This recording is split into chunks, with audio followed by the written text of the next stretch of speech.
All right, welcome to the Feedback Podcast, everybody. My name is Back. Thank you for tuning in. Really appreciate you. A couple of announcements.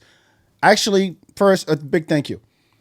We just did Record Play Divas Edition. We were recording this on the Monday, so this was last Saturday. And holy shit, y'all showed up. Like, full house, the Divas. We had people, there were people in the back. Full house, right? Yeah. And we'll play like a Beyonce or a Tina Turner, and then they would run from the back all the way, like not just the front, like on stage. Do a full-on choreography. Like, I had to say, I was like, yo, I didn't plan this person. This is not a plan. I didn't know, but people were loving it. That's awesome. There was a few birthdays in there. My dad was in town from Africa, so we got to see it for the first time. Had a standing ovation too. Oh yeah, yeah, hell yeah, that's lovely. My brother showed up. So shout out to K Cali, DJ K Cali killed it. Marissa Rivera, thank you so much for hosting. Pershing as well. I mean, this is gonna be your home for a minute. Who else I need to thank? Oh, all the sponsors. God. Yeah, later. Later. Okay. Not yet. Thank God y'all showed up. That's what I'm trying to say. Yeah. Shout out to Slab Barbecue. Shout out to Hera Rum. Creek in the Cave donated tickets to the Bundy McFarlane show. Oh, cool. Tobar Takeover, and I'm missing one. Oh yeah, Women in Jazz. They donated prizes, so thank y'all so much. Make sure you stay tuned. We announced our next one is going to be on Sunday, November 5th at Pershing on a Sunday, so brunch time like we used to do. So you can go to recordplay.live/producers. It's going to be a producers edition. So we're doing all of them, from Neptunes to Dre, Premier, Raza, Timbaland, Swiss Beats, Just Blaze, Kanye, can't forget Kanye.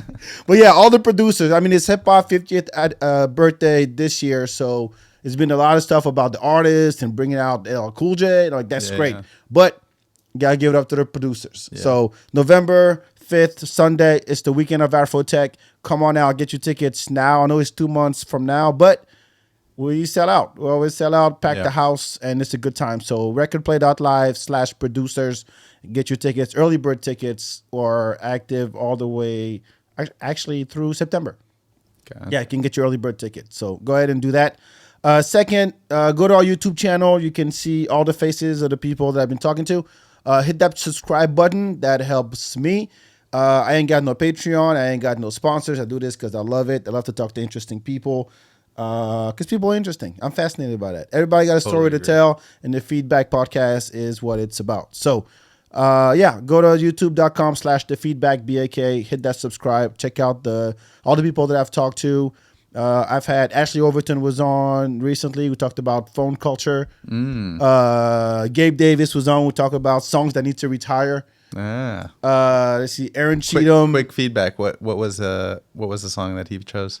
Oh, we had a whole list, man. Oh, really? We had a trash bag of songs that need to go. Like, This Is How We Do It, gotta go. Back That Ass Up, gotta go. Whatever reggae bag DJs get into, and they play Murder, She Wrote and Bam Bam, and it gotta go. We had a whole list of songs. Yeah. But yeah, go check out the archive. There's plenty to go around, plenty of people I've talked to. So yeah. Now, let me introduce my guest. I'm very, very happy to have this guy on. His special drops tomorrow. Yes, sir. And he's the co-owner of East Austin Comedy Club. Yes, sir. And South Austin too. Yes. And South Austin. Oh, sorry. Yeah. He's franchising. He's branching out. He's like, I would go take Central and South Side. I have a very limited role in South Austin. Yeah, but it's gonna be our North Austin.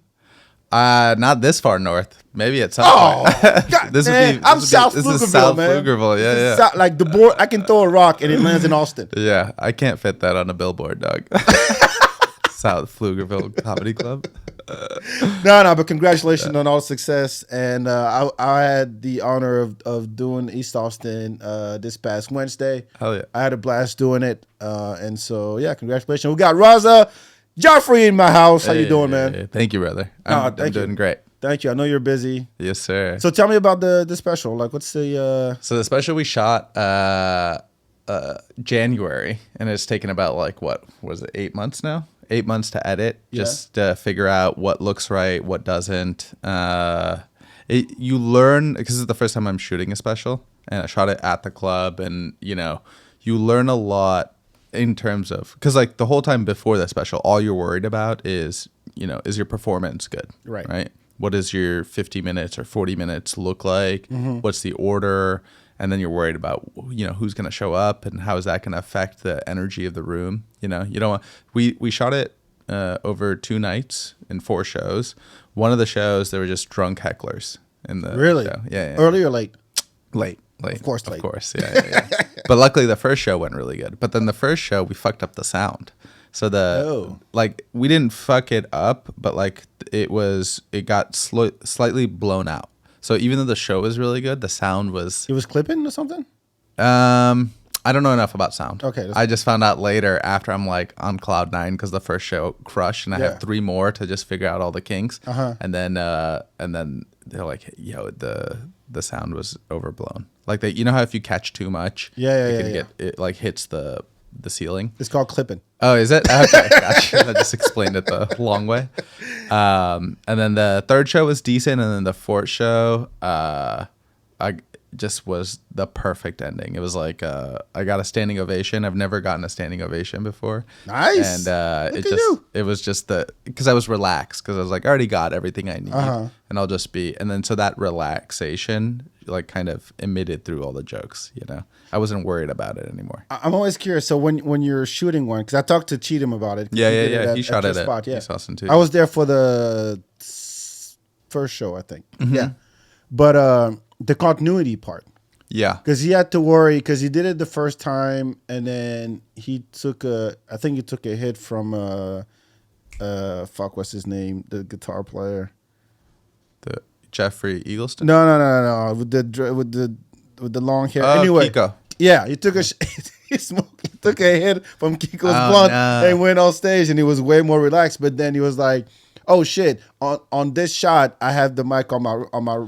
My right versus my left earlier, so the continuity kind of breaks when you're editing the stuff. Yeah, but the thing is, you can overcome that based on a few things. Like you can switch angles, right? Right. You can show crowd shots rather than so you can fix it in certain ways, or you can like make it zoomed in so that you don't see the microphone. Hopefully, for me, what was really lucky is like 90% of my special is from one show, so it just that's good because it just went magically. And then there was like 2 parts where I was like, I did that joke better in that episode. Actually, it was just 1 part that I did better in a different, like I fucked up the line, and so then I was like, I'll just use it from the first show.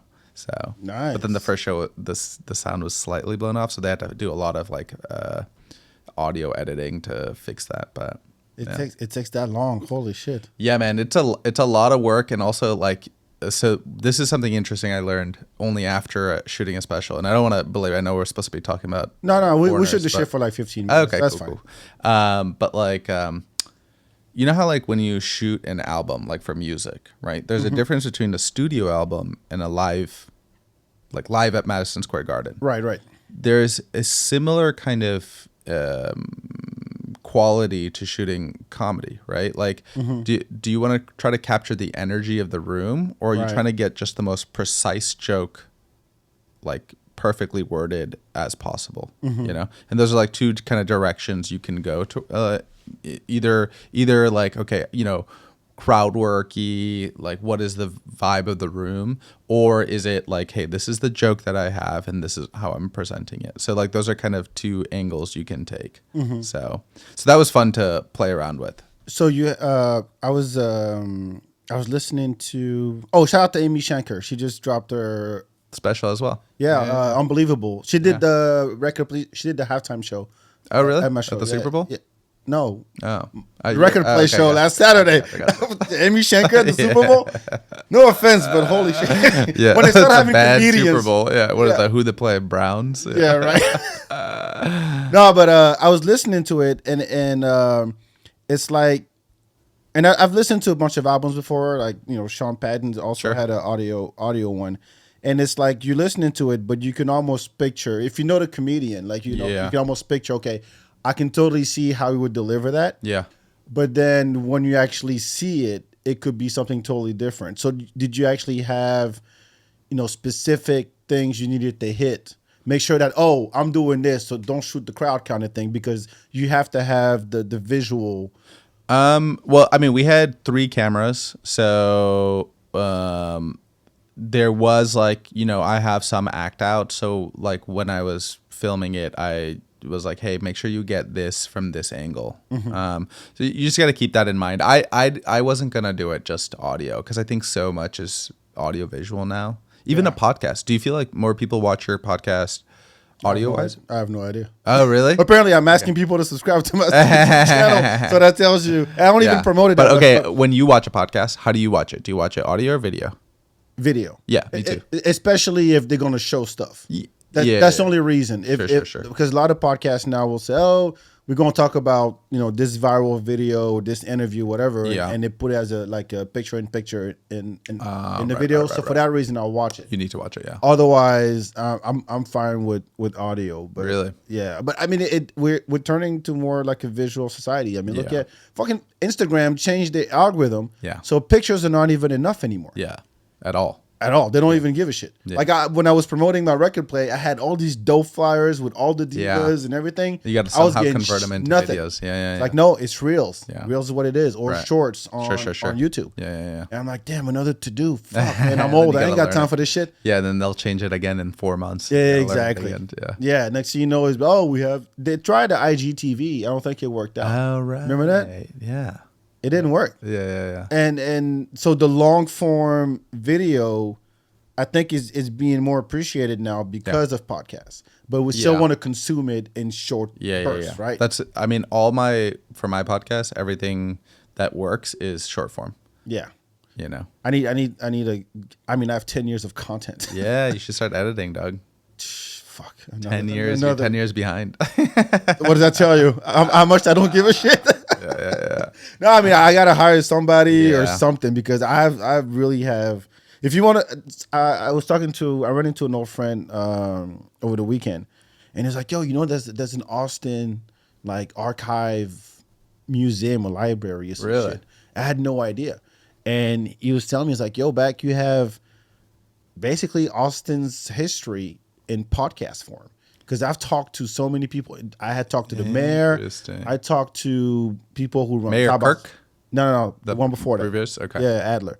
Gotcha. I got like artists who were nothing back then, and now they're fucking touring with Gary Clark Jr.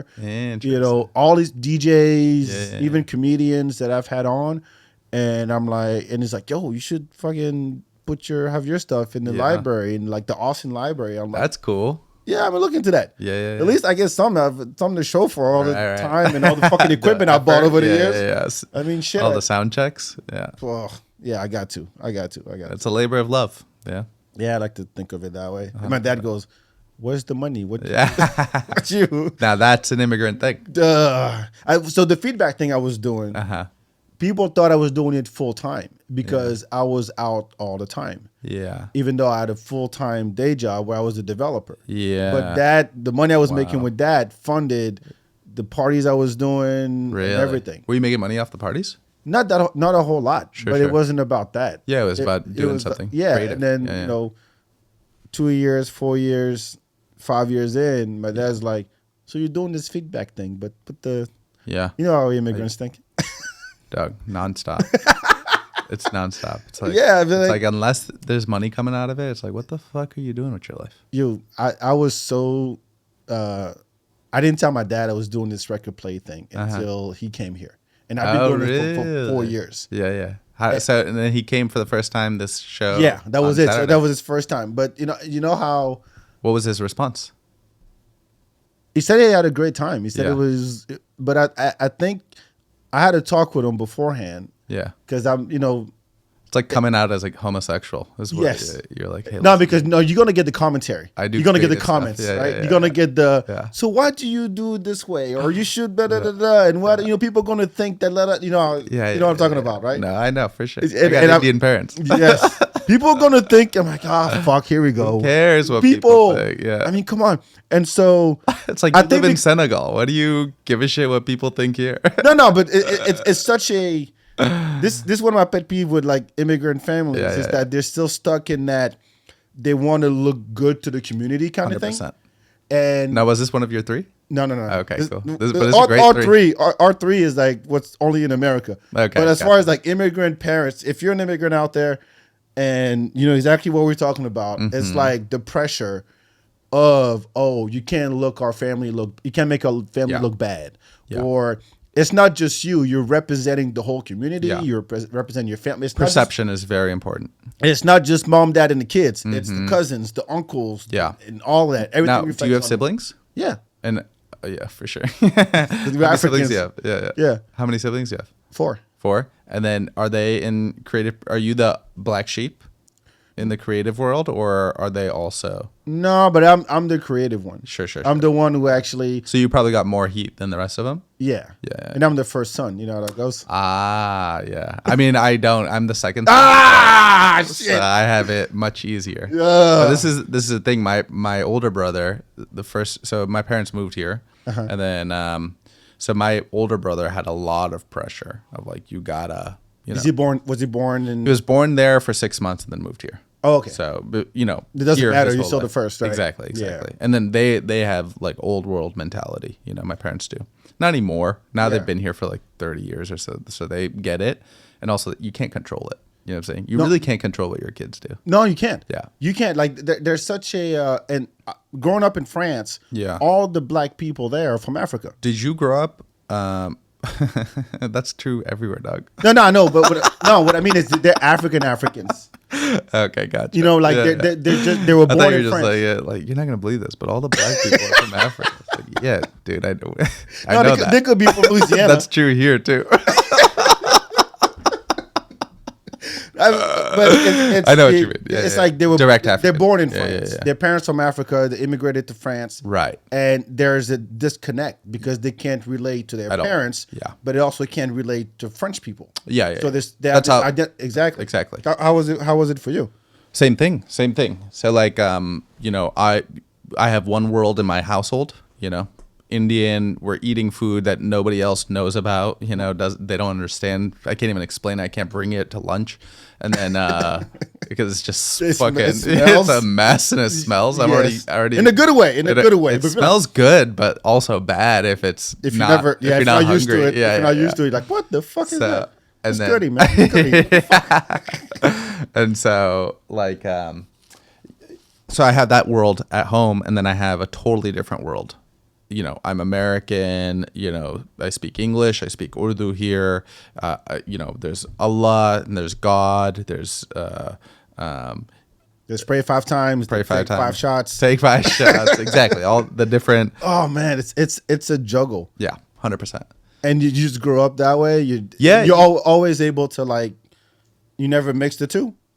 I you know, when I was in high school, I craved someone who, you know, I craved a community that was similar to me, where they have brown culture and white culture. Because I had the high school I went to was like 98% white. There was like 2 brown kids, and there were Sounds familiar. yeah. Was that you in France? My town had like 3 black families Wow. It's a And this small is town. in Paris? in France. Okay. Outside- It's a small town outside of Versailles, Got- so west of okay. Paris. Yeah. Small ass town Yeah. where there's like 2 elementary schools, 2 elementary schools that feed into 1 middle school. Did you feel discrimination? Not a whole lot, honestly, because it was such a small community. Yeah. Not directly. Right. And plus, I moved here when I was 16. Gotcha. So I had to start over everything when I got Yeah. here. And so, Did you speak English when you moved here? yeah, I didn't have a choice. But like, did you learn it in France? yeah, it's mandatory. Oh, really? Yeah, when you're 6 years old in school, you have to pick a foreign language. Really? The teacher sucks. They don't Yeah. know shit. Yeah, But yeah, you have to learn, oh, there's an apple on the table. Yeah. Behind is in the kitchen. It's that kind of bullshit that you never use in regular conversation. Sure. Yeah. Where's the library? Yeah. Stuff like that. 100%. Donde está la biblioteca? Yeah, like yeah, same kind of bullshit. So what were we talking about? Yeah, the split between the two. Yeah, so I dealt with the same split. What I was going to ask you is that how old were you when you moved to France? I was 2. You were 2 years old. Yeah. Okay. But we went back. It was easy for my parents to send Sure. us back every summer to Senegal. It's like a Yeah. 6-hour flight. Yeah. Easy. Cousins, uncles, 100%. fucking, Full family. Yeah, exactly. Yeah. I gotta say hi to uncle this and uncle that and aunt this. Yes. Yeah. Oh, you gonna spend the day? Yeah, you have to spend the day. Oh, now you're gonna spend the night. Oh, okay. Say hi to this. Oh, well, you didn't come to say hi to me. I'm like, oh fuck, I'm leaving tomorrow. It was the whole world. It's like everywhere you go. Salam alaikum, alaikum salam, salam alaikum. So did you grow up Muslim? By proxy. Menos? My mom, my parents are. Yeah. Your parents are. Yeah. That's what I mean. Culturally. By proxy. Yeah. Gotcha. Yeah. I mean, Senegal is like 98% Muslim. Oh, really? Okay, gotcha. I didn't know that. Yeah. So I grew up Muslim too, but I'm also just culturally Muslim. I don't practice anything, but it's nice, you know. It's now you pick the best out of the two. Like, this is me. I'm not this or that. I'm both, and I'm the 100%. So what it also gives you freedom because you feel like you don't fit in either world, and so then you get to choose your own identity. Yes, and that's the best part. And I never coming here at 16 as the youngest senior in high school. Really? Yeah, in the international baccalaureate program. Gotcha. With now is that why you moved to the States? No, my dad worked for IBM. He got a job here. I see. He got transferred here. I forgot what I was going to say. You were the youngest? Yeah, I was the youngest senior, but I didn't. Oh, fuck, I lost my train of thought. What did you say before that? You were the youngest senior. You moved here from... No, before that. Your statement before that. You said that all black people are from Africa. I was blown away. I had no idea. Oh, man. The things you'll learn on the Feedback Podcast, people. This is just like a breakthrough research article. Oh, yeah. Starting over, Oh, right. Come here with the English. It was like, where you don't have a choice. Yeah. But to learn, it's just that your brain goes to overdrive. Yeah. Like that's how I learned Spanish. Exactly. You take as many classes as you want, and then you go there, and you're like, okay, now I gotta. If you want to learn a language, short of living there. Yeah. I mean. Now here's a question for you. So do you speak Senegalese? No such thing. Arabic? No, it's Wolof is the dialect that most people speak. Okay, say it again. Wolof. Wolof, WOLOF. Okay. But depending on where your family's from, you might speak another one. Gotcha. There's a bunch of different dialects. But French is still the national language. Country. Okay. Yeah. So if you watch the news, it's in French. There's some channels that do it in Wolof because that's what most people speak.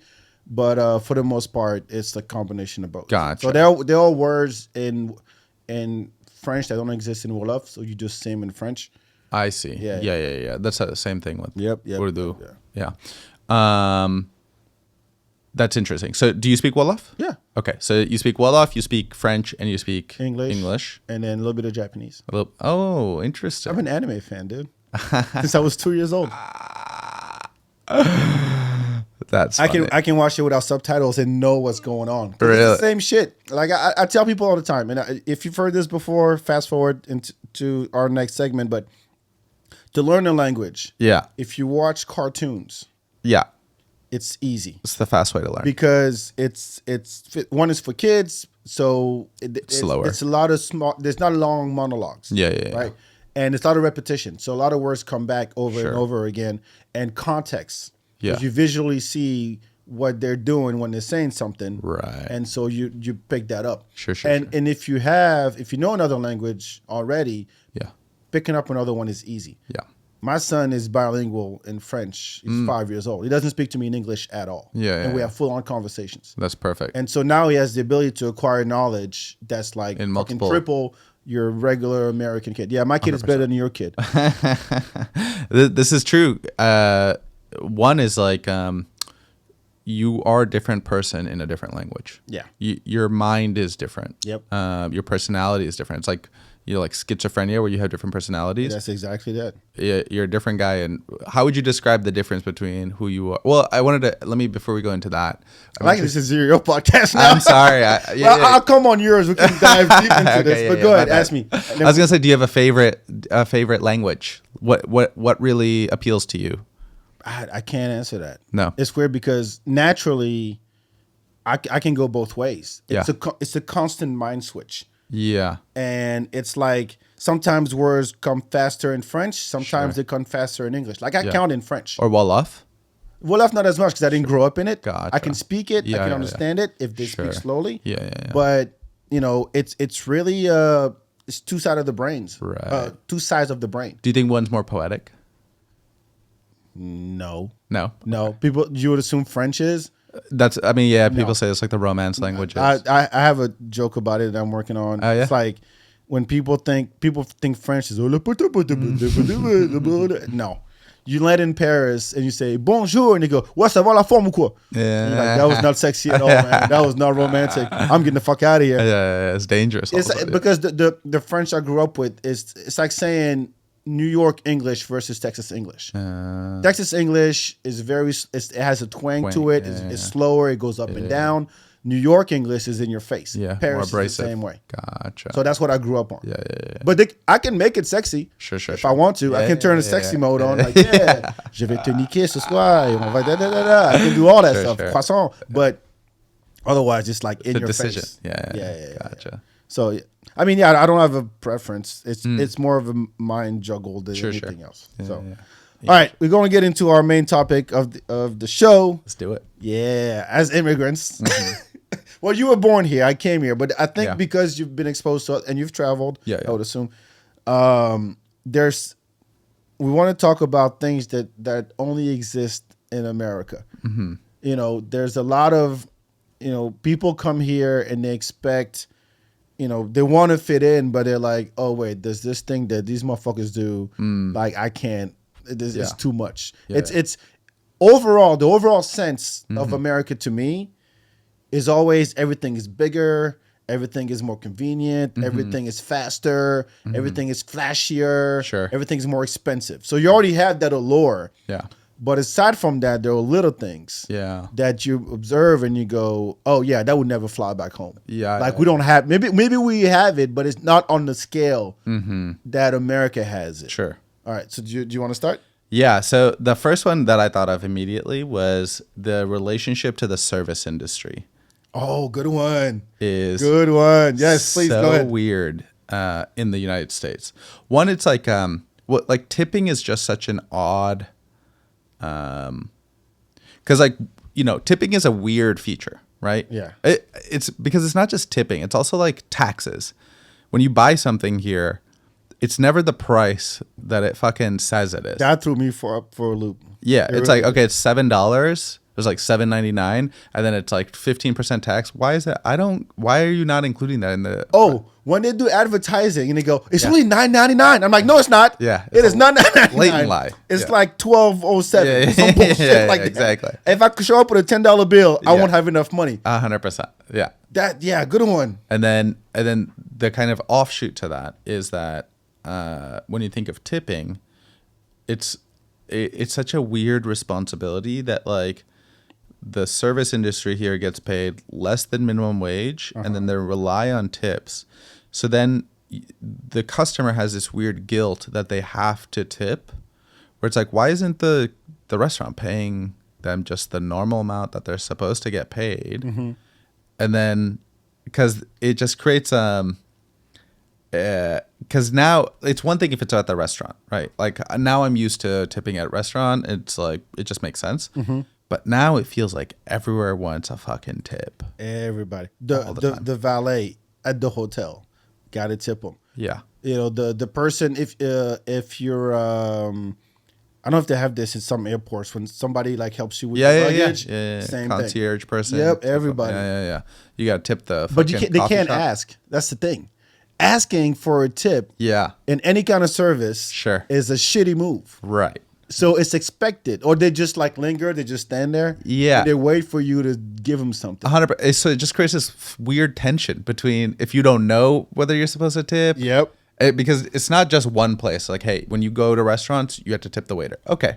I get it. That's that world. But everywhere is kind of like, oh, you want to tip me? So fucking Subway sandwiches. Wait, what?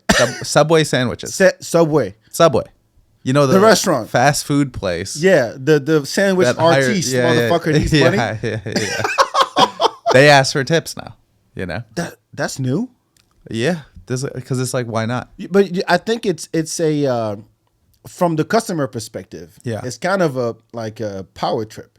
So I'm like, I control your money. Your salary is depending on my level of satisfaction now. So I can be like, here. Yeah. You know, like fucking the commoner. You have to do it like this. Yeah, like your royalty.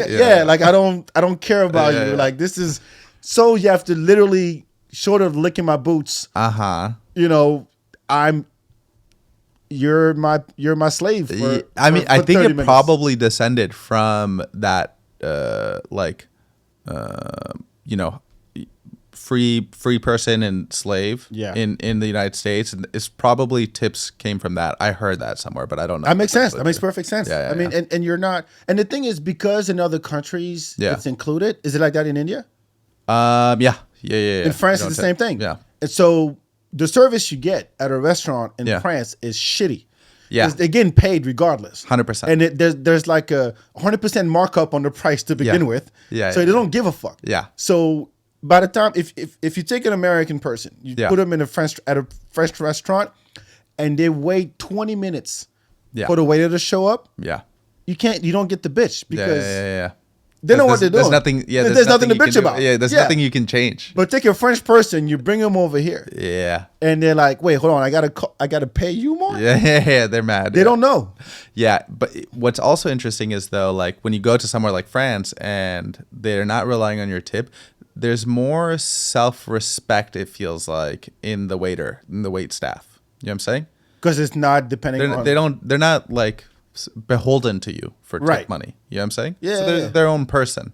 There's like a respect that they have for themselves. Whereas here, there's like, oh, hey, how are you? Can I get you something? But it's fake. It's so servile. It's fake. Yeah. Like I worked at I mean, it's the same when you work at a job and it's like commission. Yeah. Like I worked at Best Buy. Sure. Best Buy was like no commission. Right. You just help people. Yeah. Circuit City, if you're old enough to remember Circuit City, it was commission. So you always, oh please, oh man, I helped you. Can I show you how the fucking mouse works? And you're like, so you know it's fake. Yeah. And it's not a good, it's not a healthy relationship. Yeah. But it's a power trip, and you feel guilty. It's interesting because that's like a common thing that like I've dated French girls before, and that they've said something like that, where it's like the relationships it's not just French. I feel like Europeans and generally other people say this is like that permeates through all relationships in the United States. The sense of like oh, get me started, dude. Go ahead. I don't know where you're going. Go ahead. You're very like people are like, oh, we're cool, we're so friendly, but then it lacks a deeper connection. Oh my God, you hit it on the head. I've been talking about this for 20 years. Yeah. So relationships in this country are very transactional. Yeah. It's not a genuine, hey, how you doing? And it's more like, how you doing? What can you do for me? Sure. And then the other person thinks the same way. Everything is a business relationship. So you get to know somebody not for who they are, but for what they can do for you. Yeah. And what's interesting about that is that when I ask people, I say, hey, when you say you have a best friend, right? When you say, yo, you my boy, you my this, like you my man, 100 grand or whatever the expression is. Yeah. What does that really mean? What does that really mean? Yeah. Because where I grew up, like I said, in a small town in France, my boys from when I was 5 and 6 years old, I still talk to them 40 years later. Yeah.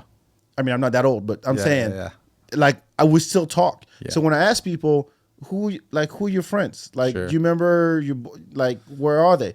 But I think people are quick to befriend somebody, and then you wonder, is it it's for shallow. real? Yeah, exactly. Superficial. Yeah. That's by the way, this is known all over the world about Americans. Yeah, everybody says that. 100%. Was that one of your things? No, that was my other thing. Yeah. Oh, really? Yeah. Oh man, it sucks. Yeah, because you and I don't even think people realize that it's happening here. No, they don't. So I think it's like the same thing we were talking about with the tipping. It creates that false sense of, hey, I care about you, but you care about the tip, but you almost overshoot the sense of, oh, hey, how you guys doing? Can I get you anything else? It's like that sense of like false concern, but it's really tied to your pocket. And I think that kind of permeates even in friendships when there's no, you're not making money off of each other necessarily. Right. But there's like a level of superficiality. No, it's just like we're cool, but I'm not trying to go like it's like positive. We're going to be positive. But like a real friendship has positives and negatives. It's like ups and downs. I agree with that. There's more than just like the bubbly, happy parts. Mm-hmm. And I feel like American culture kind of leans on that side. And there's nothing. It's not for me. I don't like criticizing America because I love America and this is what this show's all about. all the No, every time ahead. I see Europeans, they always shit on America, and I'm like, well, go fuck yourself because I'm American. No, I get it. So- I get it. But when this is the question I was getting a lot. Like, where would you rather live? Yeah. You know how Senegal is. Yeah. You grew up in France. Now you're living in U.S. Which one's your favorite? I'm Yeah. like, there's no such thing as a perfect country. Sure. It's some countries are good for certain things and suck for other things.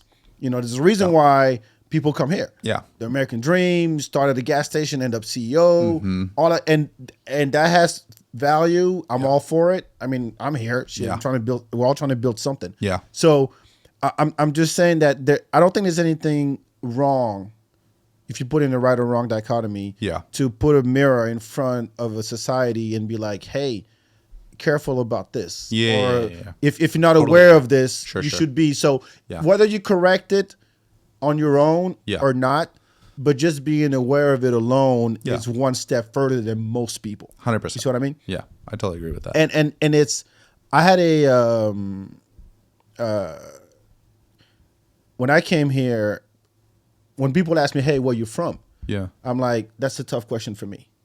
Because it's where I was born, where I grew up, and where I live were three different places. Sure. And it's like, no, I'm the combination of all those things. Yeah. They're bad. I shit on France all the time. Yeah. I'll shit on Senegal any day. Yeah. I'm American too. Yeah, I've been yeah. American for 13 years. Name one criticism of France and one criticism of Senegal that you have. Oh, okay. Criticism of France, of French people, never happy. Never happy. Yeah. Here's an example. So the opposite of America. Exactly. Yeah. Exactly. So you can your favorite dish, right? You serve it to an American. It's well known. Everybody loves it. American. Oh my God! It's the most delicious thing I've ever had in my life. Oh my God! It's so good. So fucking good. Serve the same thing to a French person. Not bad. That's as good It's as not it even a gets. good. It's Yeah, the yeah, not bad. Yeah. The French are never. They're the worst tourists in the world. Yeah. They're never happy. They strike every week. Yeah. They have the best everything, but it's still Yeah. shit. They Yeah, have a shitty attitude about it. Yeah. Bad attitude. Yes. Yeah. The Senegalese, number one problem is discipline. If they had, if people cared more Yeah. about the community in the sense that, I'll give you an example. So you live in a neighborhood and you decide to dig up your septic tank where all your shit goes, basically your sewer, your local sewer, right? And you leave it open. And it stinks up the whole neighborhood for weeks. And then people go, hey, you going to leave that? I don't give a shit. Or here's a good one. I was flying back from Senegal to the U.S. I'm at the airport, and there were 3 flights that day at around the same time. One to New York, so big flights. Sure. You get to the airport, and there's two people at the police to check the thing, Yeah. and the line was all the way out the airport, and didn't have stanchions. The thing when you were at the bank, they didn't have that, so it was a shit show. Meanwhile, the staff is just standing there. They don't give a fuck. They have no sense of, hey, maybe we should prioritize. Yeah. It's things that you take for granted here in terms of, yeah. hey, we need to get Structure. organized, structure. In Senegal, none of it. Yeah, you can be driving on a highway, if you call that a fucking highway, Yeah. and it's 4 cars going in the same direction, taking the entire highway. It's things like that piss me off, because I'm like, if you only thought about other people and you had let me just, do my thing and get organized, Yeah. the country would be so much better place than it is today. 100%. But they don't give a fuck. That's same criticism of India. They have no discipline. India, so I was talking to a friend who's also Indian about this, and he was telling me that, like, I was complaining about this because I was like, I went to India for the first time in my life a month ago. Oh, really? Wow. Yeah. So it was I like must have been. It was interesting. I wish I'd gone to more of India. I only went to one city, the main Mumbai. Yeah. And so I got like, I don't like cities in the developing world. I've lived in cities in the developing world, but I just don't like them because it's all the bad parts of a city without any of the good parts that like first world cities have, like culture and public spaces and, it's all dirty and polluted and chaos. And I felt, so I was complaining. I was like, everyone's in it for themselves. Yeah, is what much. it feels like. And then he's like, "Doc, you had to think about it from their perspective. It's rampant poverty. He was like, let me give you an example. I had to go to their version of the DMV and I had to get a new license. There are so many people in India. It's like the second biggest population in the world. He's like, there's so many people in India. It's understaffed. So there's like 5 people working. They can cover maybe, 200 people's tickets or whatever, people's licenses. There's like 700 people at the venue, right? So most of those people aren't going to get their shit done that day. Oh, yeah. So everyone's bullying and moving in a way to get to the front of the line. Everyone's cutting because if you don't look out for yourself, you'll never get anywhere with what you need to do. So it's that attitude over centuries has kind of permeated, and it's like I need to look out for myself. That's what it is. I mean, in Senegal, when you drive, there's no lights. Yeah. So look, if you're at a roundabout and you don't force your way in, you're not going to make it. Yeah. And people have shitty cars that don't have insurance anyway, so they don't give a shit about their cars either. They will bump your car out the way to get ahead of you. 100%. So it's a mentality thing, and that takes generations, to change. Yeah. And unfortunately, usually in these countries, there's such that's just the way it is. Yeah. Because they don't know any better. Yeah. They don't know any better. And then you come here and you go, man, my phone's not working for 5 seconds. It's nice to have everything work. But then you lose, there's something to that chaos that also creates community. That's true. That it doesn't exist as much in developed countries because everyone has their own space and their order and structure. And so there's a little bit more distance, I think. Yeah. So tipping, wait, mine is, I got to see it firsthand, the Black Friday shit. I had I heard about it. Yeah. Growing up in France. Yeah. Because those videos go viral all over the world. Yeah, it's disgusting. And I work at Best Buy. Oh, you saw it. Oh my God. And it was the year that like MP3 players were the shit. Like the iPod wasn't even out yet. Yeah. I don't think it was like early 2000s. Yeah. And I got to see it firsthand where, people are camping outside the door, like from the night before, and we open it at. How long had you been in America at that point? About 5 years, I think. Okay. About 4 or 5 years, yeah. Yeah. It's the first job I got, and I mean I was into computers, so I sold computers, but just I opened the gate and people crawling underneath, and just God. Like wow, MP3 players. And of course, crazy deals. I get the concept. Yeah. Like this is when you make as a business, you make most of your money, and everything's on sale. So if you really need a TV, that is the moment to go. But it comes at a price. You can't think of it like, oh, the TV is $200. It's the 50-inch TV, Samsung. It's $200. It's not just $200. It's the time you spent, camping outside, fighting other people over it, and all that stuff. And I'm like, is that really worth it? Yeah.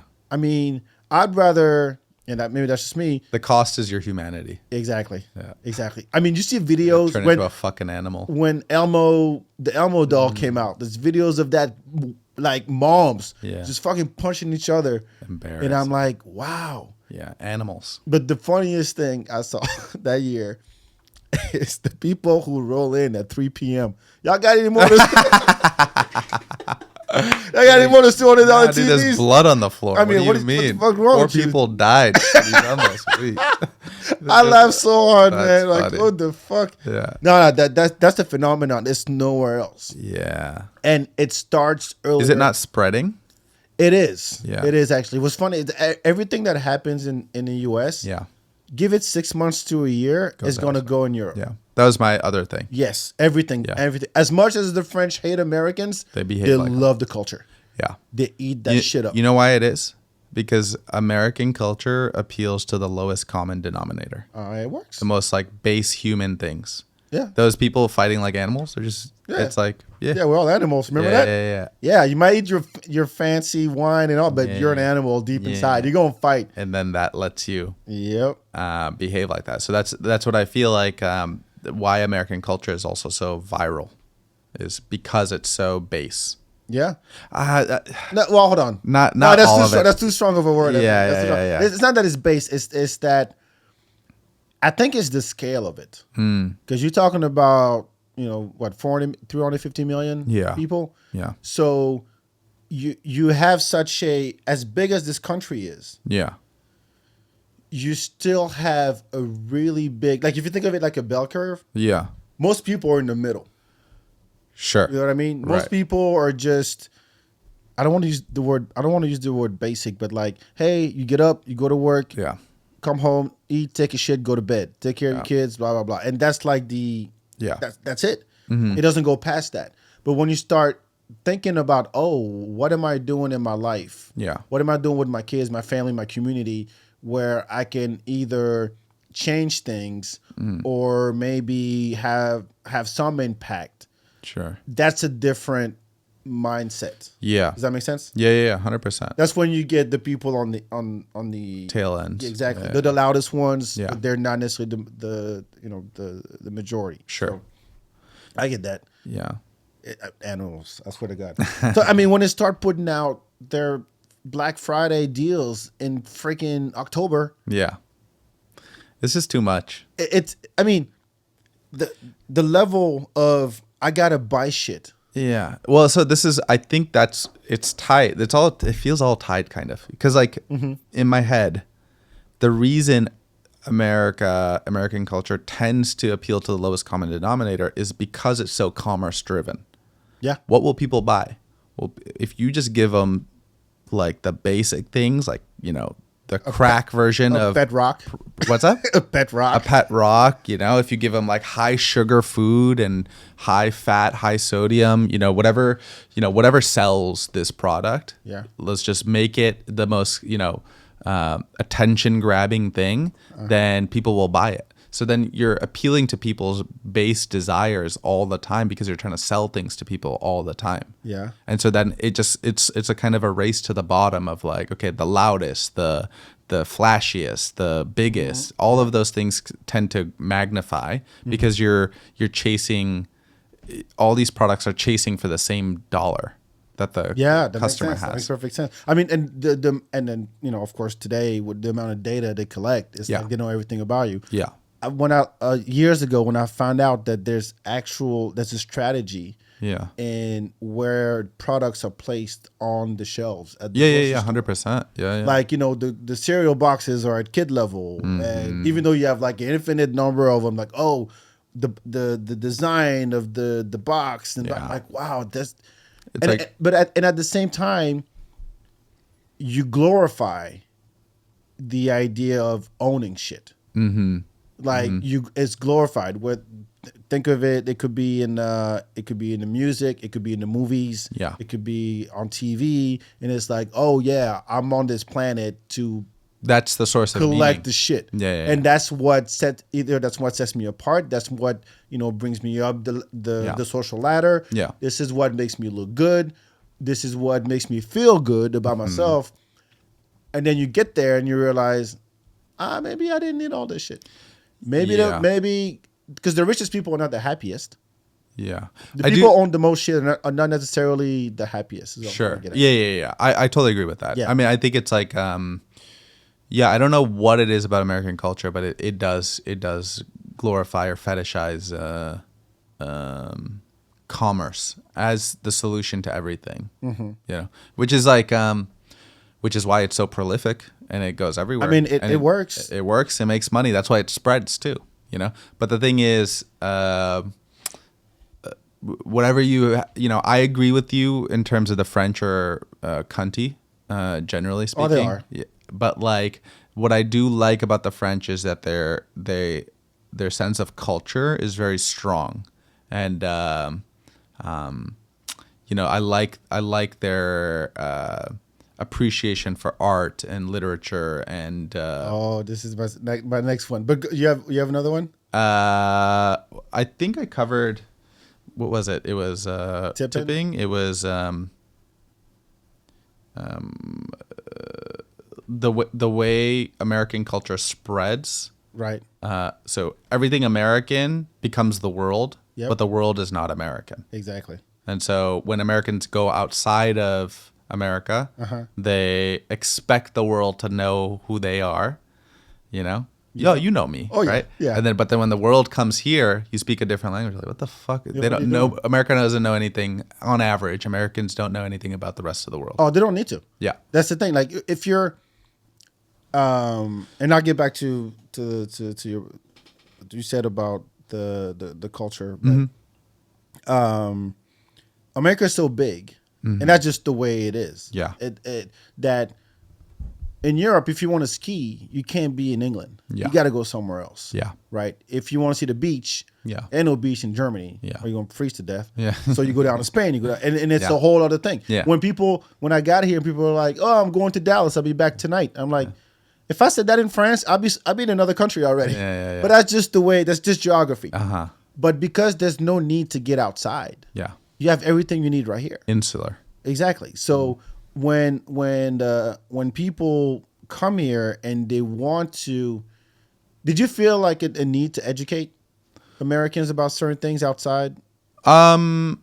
It's not that I feel the need to educate, because I won't educate anybody who doesn't want to be of course. educated. Yeah. But I feel lonely oftentimes, Yeah, I because get that. you're around people who just don't know how big the world and how interesting the world is. They think that their world is the world, and it lacks curiosity. That's And then so this was one of my struggles when I came here, because people wanted to put me in the box. Yeah. And say, "Oh, back, well, you know, he's Black. I don't know what the fuck he is. He's black, Yeah. but he speaks French. Wait, what the fuck? That doesn't add up." And he's a developer. He's a tech guy. Wait, what? Yeah. But he's a dancer. He's a hip hop dancer, and he's a nerd about video games. And he's very social as fuck. That's not a thing. So it took me years to embrace all of those things. Yeah. Because it's one of two ways. Like when I used to eat up the fact that I would meet somebody and say, "Hey, my name is Back," and they go, "All right, cool," and I'm like, "That's it." Because your name is John. I know tons of Johns. You don't meet people named Back every day. And so you don't have any follow-up questions. And at first I felt offended about it. I was like, really? Nothing? Yeah. You meet people like Where me you every day? from? Yeah. Yeah. So, and then I realized, they don't know any better, or they're not even curious about it. Yeah. So it took me a while to differentiate between the people who are like, "Oh shit, tell me, like, what's it like? You know, what was cool like in France, or what's the food like in Senegal? I want to know more." Yeah. Those are the people who graduated and became close friends 100%. over the years. Yeah. But the fact that people want to put you in boxes, Yeah. otherwise it just doesn't compute, especially in a country where it's kind of a weird system, because Because it is also a melting pot. Yes. It's the biggest melting pot in the world. right. So you're rewarded in this country as an individual. You're MVP, you're valedictorian, Yeah. employee of the month, and so you're encouraged to stand out. But if you're different, you could be outcast at the same time. Interesting. You see what I mean? Yeah. So if you don't, everybody wants to fit in, but chances it's the ones that don't fit in That win. who end up making shit. That's how you get Bill Gates. That's how you get Steve Jobs. You get Musk. You get those guys. Right. The people who think outside the box because they don't fit in a box. Yeah. Are the ones who make the world go round. Everybody else is just blinders on. You have to be both contrarian and also correct. Exactly. And if you don't fit, that guy's weird. I don't want to fuck with him. Yeah. Even though, actually, you might want to fuck with him because he might be on some shit that you're not aware of. Yeah, that's the cost. I think that's the advantage of being an immigrant or being Cultured. feeling like an outsider. Yeah. You know, I mean, I fully embrace it now. Yeah. I'm like, you know what?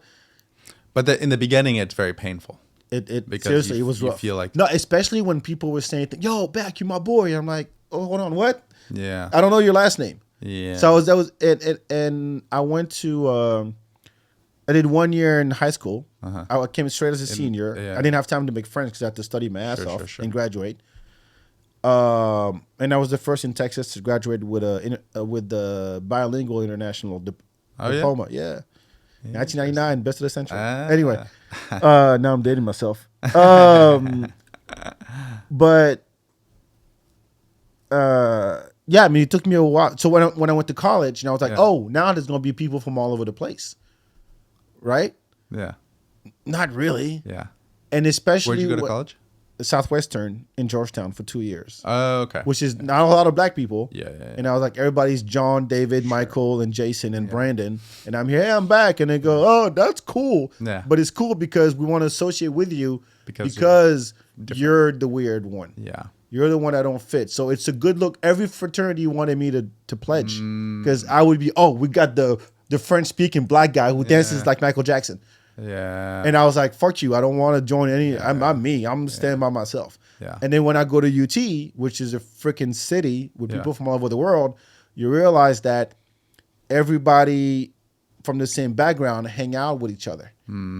Even Africans and African Americans didn't hang out together at UT. Yeah. And I was like, that kind of, because they sell you on that too. Do you feel like that's also true in, let's say, France?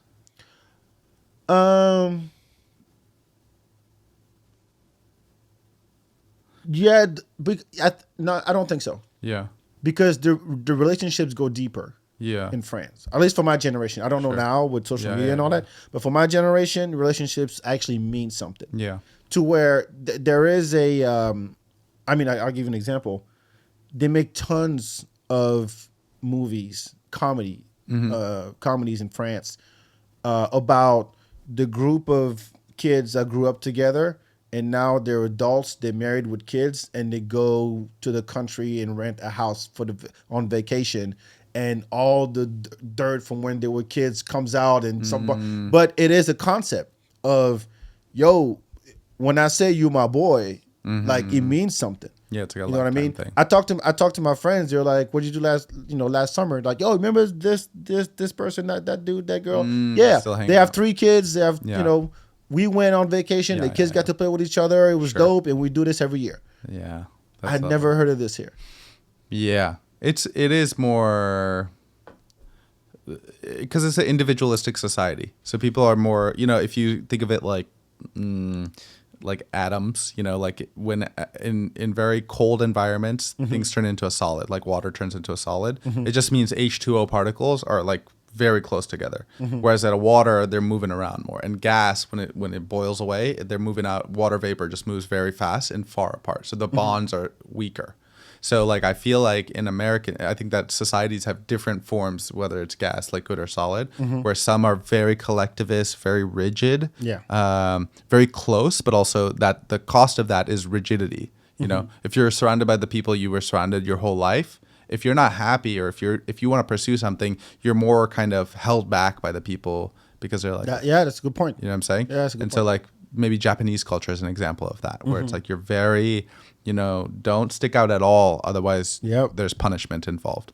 Whereas like I think the United States is much more on the gaseous side of like, hey, hey, we're friends, but I'm going there now, and we'll keep it, I'll say hi, hello, but there's less of a deeper bond. That's a good way to put it. I never thought of it that way. I never thought about it that way either. This is the educational podcast. Welcome to our TED Talk with Raza and back. I used to be a teacher, so that's where it came from. I get it. I go into nonstop teaching mode about anything, whether it's MSG man, or. I think that the only change you can make is about having these types of conversations. 100%. Yeah, it's just interesting too. But also when people say, "Oh, we need to have a conversation about fill in the blank," and it's like, yeah, but where is that happening? Yeah. not online, Right. not via text. Right. It's got to be face to face. 100%. Like I give you an example, and I had one of the longest debates that I've had with people since I've been here, is that in France we're taught that there's 5 continents, and here you're taught there's 7. Interesting. So hear me out. When I have this conversation with people and I say how many continents, go, oh, there's 7, and I'm like, okay, I'm taught 5. I was taught 5. Can I guess what yours are? Go ahead. Americas, Yeah. Eurasia, Africa. Oh wait, no. Yeah. Europe, Uh-huh. Africa, Uh-huh. Asia, Australia, No. and Antarctica. No. Okay. So close. So it's America as Yeah. one. Yeah. Right? Africa. Europe is still its own thing. Uh-huh. Asia is its own thing. Then you have Oceania, which is Australia, Australia, New Zealand, and all the other islands. Yeah. People count Antarctica. You can if you want to. Yeah. If you count like in terms of tectonic plates or whatever. Sure. But in terms of like inhabited, Yeah. take that out. Gotcha. And so, but when I ask people, okay, so there's your 7: North America, South America, Africa, Europe, Asia, Australia, and I'm like, where's New Zealand? Where do Yeah. you put New Zealand?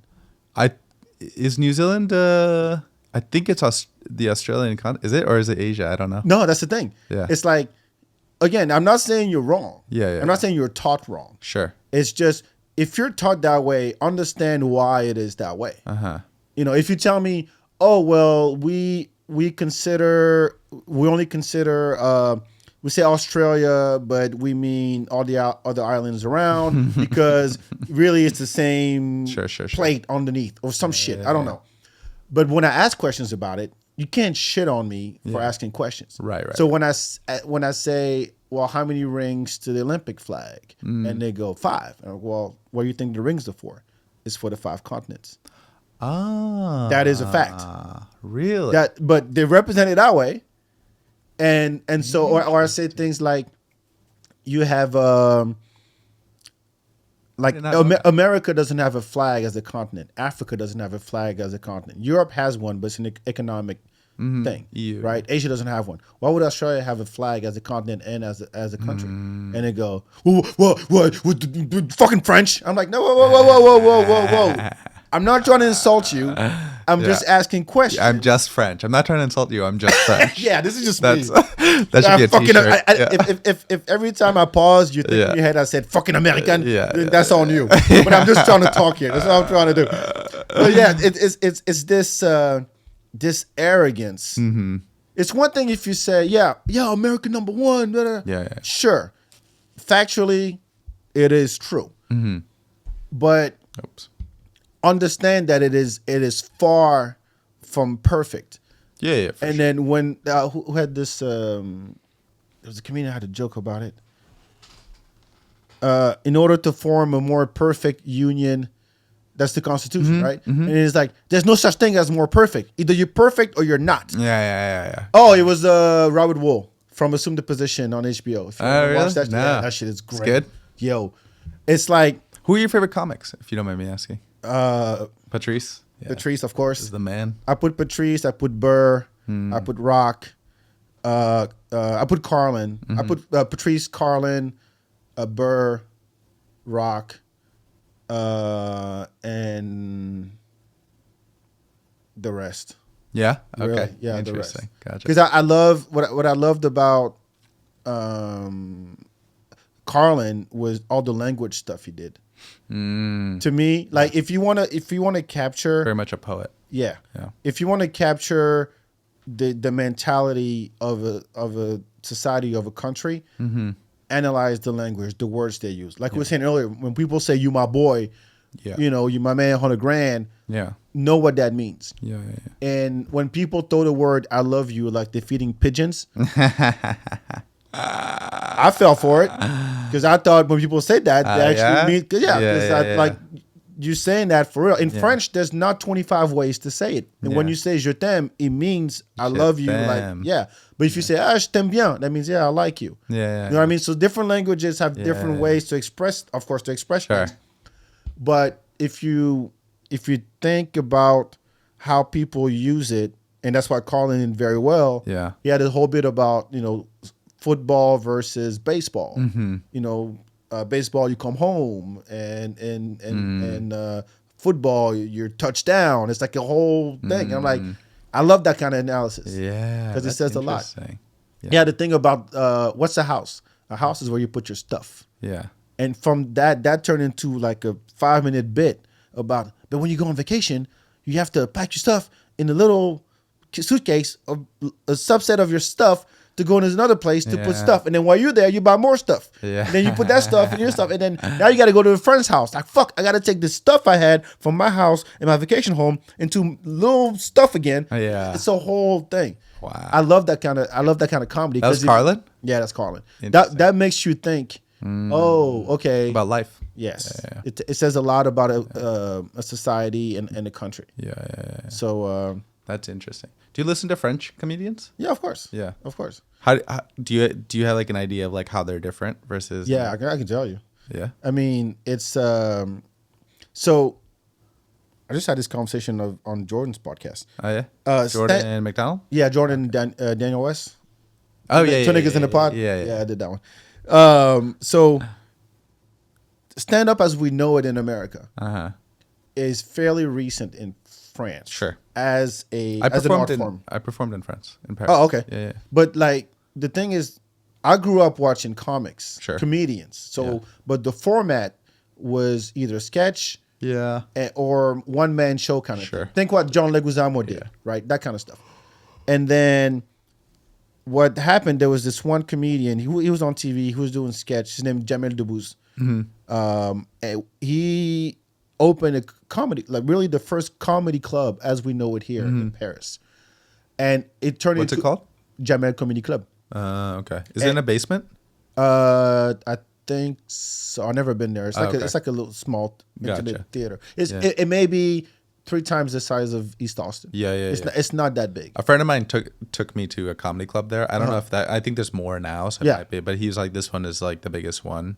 It's like known, and it was a lovely restaurant on top, and then you had to go into the basement. There's a bunch of those. Yeah. I did one when I was there too. Yeah.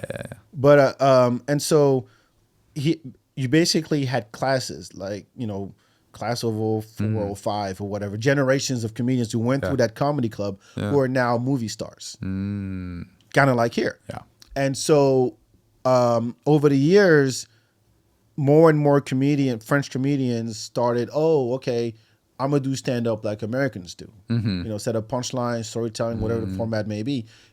Because the thing is, France has such a big history in theater where it's like, there's one dude on stage. You watch the special, there's nothing on stage. The dude's wearing black. He has a earpiece kind of thing, and he's just, does a show. But it's not really that whole like, going to open mics and all that. That culture's not. Yes. Yeah. There's a great Netflix show called Standing Up that's just about that. Oh, really? About French? French, yeah. Interesting. It is fictional, but it takes the archetype of the different comics. So there's like the black female comic who's married, who talks about her marriage on stage. And her husband is like, you can't be talking about her sex life like that. There's also the French comic who used to be big, but he has a coke problem, so he's kind of gets in his own way. Yeah. There's the other guy who's a student of it all, so everything he does he writes down, and he ends up writing for a TV show, but they want him to have this specific voice that's not really his. So it basically like this shows you the journey of different these, stories. Different stories of these comics. That's interesting. I think stand-up is such a classically American art form. Of course it is, yeah. I really appreciate that about it's the voice. It's freedom of expression, which is like just such an American pillar. I think like my friend who I was telling you about, he's a comedian. He went to India. He's Indian, and he was like, I tried doing comedy when I was there, and they want to hear topical shit. They don't really want to hear about your deep, intimate, like the kind of, they're like, this is what's happening, so let's joke about that. I think Americans have moved the needle on self-expression in terms of stand-up more than any other. It's just you and your stories, you know, up I there. agree with that. So I agree. I think that the ones who make it, the ones who are most authentic Yeah. about what they talk about, are the Yeah. ones who make it. Yeah. If you tell a story on stage and people look at you like, "There's no way you got laid, dude." Yeah. Like, Yeah, no, it's a I ain't lot. buying it. Yeah. Yeah, Not buying it's it. false. Yeah, exactly. It doesn't work. But I think from what I saw in France, that whole mindset of like, because France is also, freedom of expression. is a thing. 100%, 100%. Yeah. So, and we don't, the French don't fuck around Yeah. as far as like being straight up honest and, Yeah. and all that. Yeah, I yeah, was talking about the abrasive stuff in Paris, because most of them are in Paris. Yeah. And yeah, people don't give a fuck. Those shit on, They'll say on what they need anybody. to. Yeah. Yeah. They say what's on their mind. Yeah. You're saying the other thing that you had, what was your second and third one? I'm trying to go back and think about it. I think it's something about art and culture. Yes. So, because you live in a country where everything is, how can I put this? It's a fast-paced country overall. What I mean by that is everything's on the go. The concept of on the go. Think about a drive-through. You don't have time to get outside. Like the first drive-through came out in the 30s or some shit like that. And the first McDonald's was like in the 70s. Yeah. Like we don't have time to get out the car and eat. You know what I mean? Your lunch break is 30 minutes. Yeah. You have recess is like maybe 10 minutes. You have 3 jobs. You don't take the time to appreciate the things. Yeah. Because it's like you're always in a race. Yeah. Whereas in other countries, when people take their time maybe too much, it's like have a meal in France or in Europe. It's a 2-3 hour deal. Yeah. Like you take the It's an time, you put your experience. phone away and you actually have a conversation Yeah. way past the food. You're having cheese or whatever, but you're talking. Yeah. When I was a kid, what we did for fun, we used to sit at the park Yeah. and talk. Yeah. So We'd play soccer or whatever, and then we stop and let's hang out at the park Yeah. on the bench and just shoot the shit. talking. Yeah. Exactly. So that develops, a sense of appreciation for the simple things that you don't have here. So when Agreed. people start bitching about, the connection dropped or the internet went out or Yeah. whatever, it's like, yo, when do you take the time, sit in the grass Yeah. and look up in the sky for 5 minutes? Yeah. So then you end up with a society that has a mental health problem. Constantly Always looking forward to yes. what's next, what's next, What's next? Like me, feed me, but I'm always on to the next thing. Yeah. And I'm trying to work on something about that because when you go to a restaurant, we were talking about business and consumerism earlier. It's a 30-minute deal. And Because they got to turn tables. yes, from a business perspective, it makes sense. And the staff is taught, yo, check on them. That's pressure at that point. Like, Yeah. yo, we're full. Get the fuck out. You already had like you're eating your appetizer and they ask you what you want for dessert, or you barely touched the fucking seat and then what do you want to drink? I'm like, hold on, I don't even know what you have. Yeah. You know what I have? Soda. What do you want? Yeah. Pepsi, Coke. We got both. Fuck But you. they do that in a very nice way. Yes. Yeah. Not Because like that. Yeah. Not 'Cause like that. They got to get tips too. Exactly. Yeah. So But they're still pushing you. the lack of just take the time. Yeah. Take the time to learn from people. Take the time to appreciate the small things.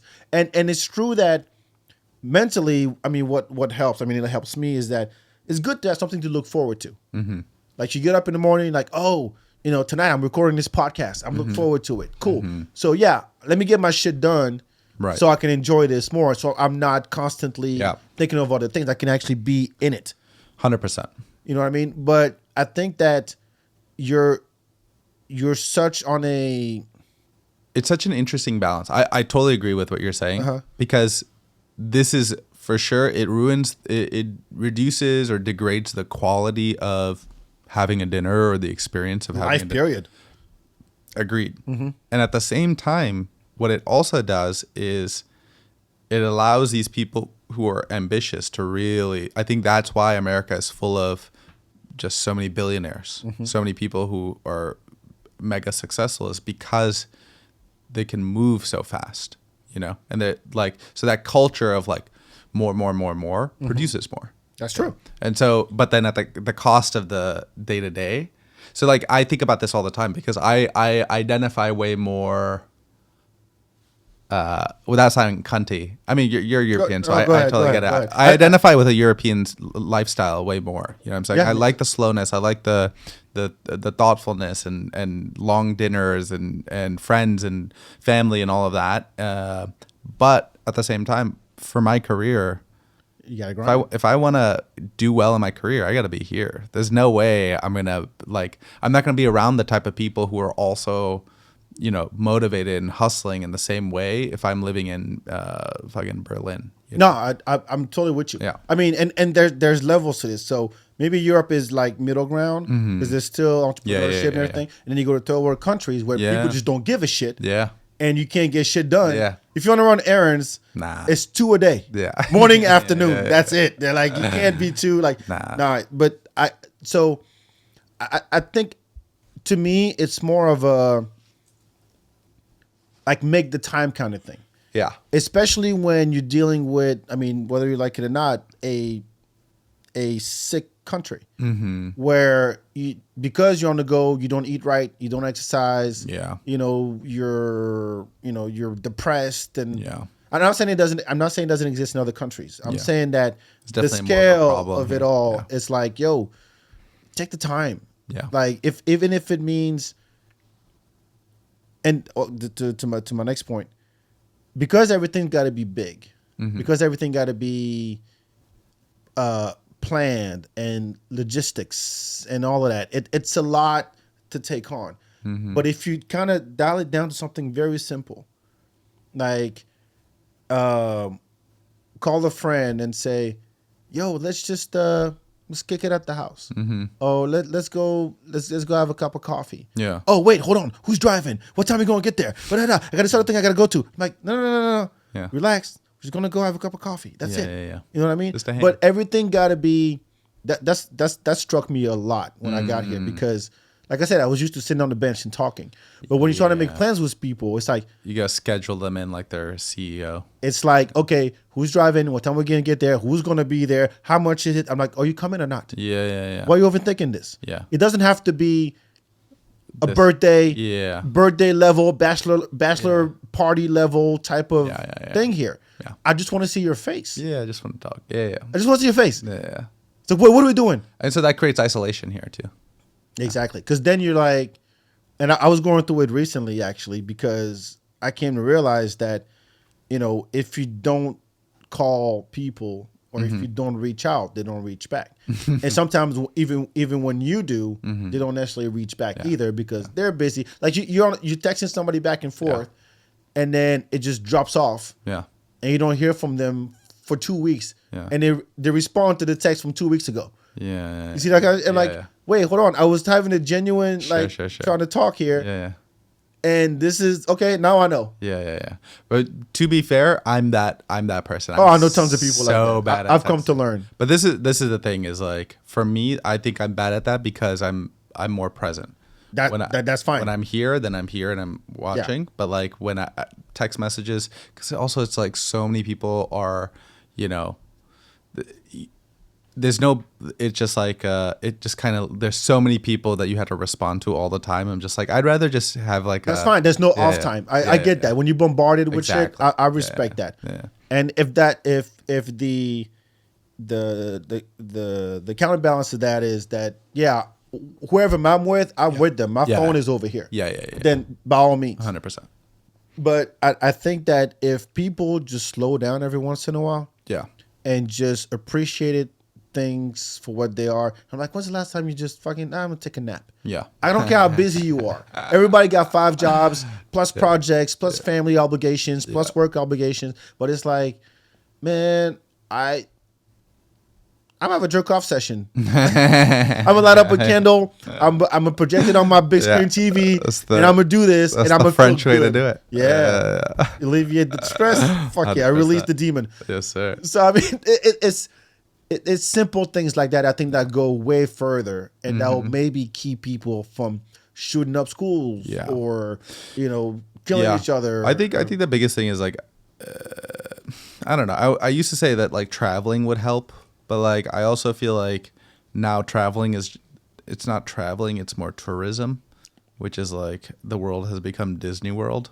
Yeah. Wherever you go to a different place and you get to, you eat there, you do that event, Yeah, you go yeah, yeah. go to and then you go home. Like everywhere has become kind of like Disney World, so you really don't.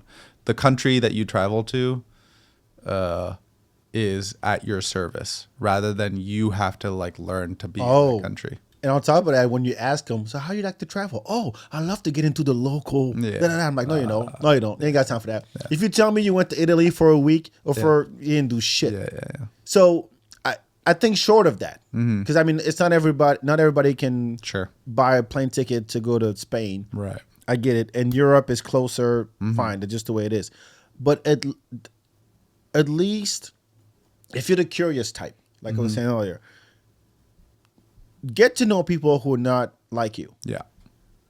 And be curious and ask questions and learn, and don't take your own culture, i.e. American culture, as the end all be all. 100%. Like, be open to different ways to think. Exactly. Yeah. I mean, you can, whether it's food, it's music, it's entertainment, it's religion, it's whatever. Yeah, nobody's forcing you. Sure. But don't walk around like your shit don't stink. Yeah. And you're the best in the world. We get it. Yeah. You are. But relax, have some humility every once in a while. That will allow you to learn a whole lot more. And get better. Exactly. That's what it comes down to. People overthink this life shit. Now, why? Yes, sir. And it comes with age. And you would think, like... How old are you? I'm 41. 41? Okay, gotcha. Yeah, that's why I can talk like this. Yeah. I have the wisdom of a French African man. Yeah. Father, too. But, how old are you? I'm 33. Oh, okay. Yeah, you don't know shit. Yeah. No, but it's like you have no excuse for not knowing anymore. If you spend your time scrolling on TikTok and doing stupid dances on Instagram looking for who else is looking like they're having a better life than you. Yeah. Of course you're going to want to kill yourself. Exactly. Yeah. And so it sucks that we have to tell people that. Yeah. It's weird. That's just the state of the world now. No, I mean, like, we talked about MSG earlier. So now the fact that now they have to print on boxes of food, no preservatives, no low sugar. I'm like, yeah, thanks for... One that always made me confused is like, you would see those advertisements where for McDonald's, like made with 100% real beef. Yeah. I'm like, was it not before? It wasn't. Yeah. But now they feel like they have to say that. Yeah, and whoever puts the most nose on the box, people are like, oh yeah, I guess now they're really thinking about this. Exactly. And you're like, no, man, it sucks that it comes down to this. Yeah. But it sucks that it comes down to that. Mm-hmm. Especially with the amount of information out there. And I mean, it's just out there for you to take. Yeah. But even if you take something, any kind of, whether you watch the news, you have your website you go to for news or whatever, it's like, yeah, but think about it. Mm-hmm. Don't take it at face value. Sure. Talk to other people. Don't just repeat. If someone says, oh, this was happening in Ukraine, and you just repeating talking points because you didn't take the time again to understand the situation, or talk to somebody who might be closer to it that might give you another perspective on it than the one that your neighbor said or your friend at church said. Yeah. Life is about perspective. It's not that complicated. Yeah, that's very true. Man, welcome to our TED Talk. Do you have one more? I think those were my three. I think that it was tipping, or service industry, relationship to the world, and then the other one was family relationships. But we kind of covered that. But it was like,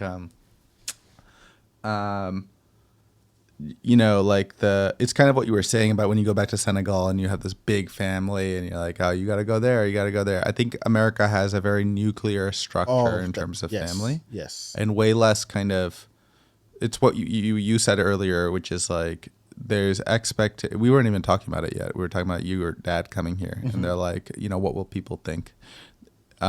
American culture is great in the sense of, you have less familial pressure to behave in a certain way. Mm-hmm. And I think that allows you to explore more of yourself. And I think collectivist cultures like India and Senegal, Yeah. there's more internal family pressure to be a certain way, which gives you less freedom to explore yourself in a way that you can do it uninhibitedly. That's a good point. So here's an example. Try to tell your parents, let's say you're 45 and you're like, I'm gonna start skydiving. I'm gonna pick up skydiving. Everybody gonna look at you like, are you crazy? You're 45 years old. What's wrong with you? Like at 45, you should be here. Yeah. You should be doing this. You should have that. Yeah. You should have a wife, 3 kids, whatever the formula is, right?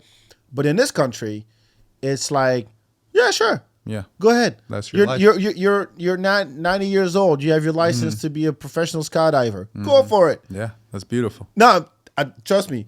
It's one of those like deep down you want to say sit your ass down, but you go, you're not hurting nobody. Yeah, you got respect for that. By all means, go for it. So when you hear stories like, even in the comedy world, what's the dude? I Get No Respect. I forgot his name. Rodney Dangerfield. Rodney Dangerfield didn't make it to much later in life. Yeah. When you hear success stories like that, Louis Black, same thing.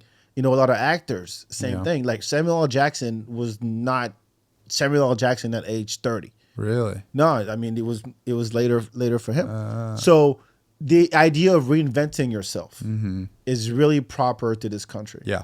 Over there, it's like, no, you're old, shut up, have kids, sit on the couch, watch TV, and then you'll be just fine. Yeah. But here's like, they encourage you to like constantly be, as much yourself as possible. Exactly. Grinding, whatever that takes. It's rewarded handsomely. Individually. Yeah. Once again. 100%.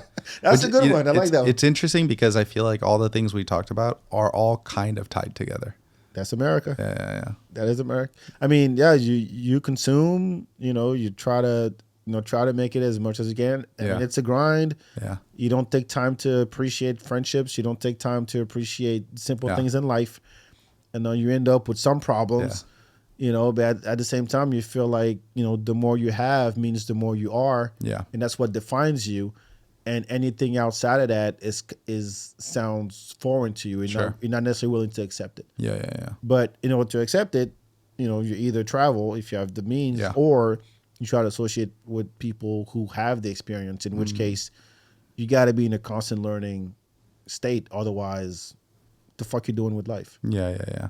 Ooh, that was nice. That's a clip right there. There you go. Get it out there. Yes. All right. This was good, man. It's probably one of my favorite. Hey, hell yeah! I hope we can continue this on yours. 100%. Yeah. This is great. I love this kind of talk because you get to explore people. Yeah, I mean, not everybody has the capacity to talk like this either. I've noticed that, and so I know where to drive the conversation. If it's like, oh man, this is way above your head, ain't it? You simpleton. I don't. No, I'm kidding. I love my guests. But I love having this conversation with even people who don't know, and I feel like, comics lives in such a bubble. Yes. Yeah. To where it's other comics to like 25 years old, they don't know anything. They think this is all it is. And it can be really boring if you're just around those types of people. Try to have.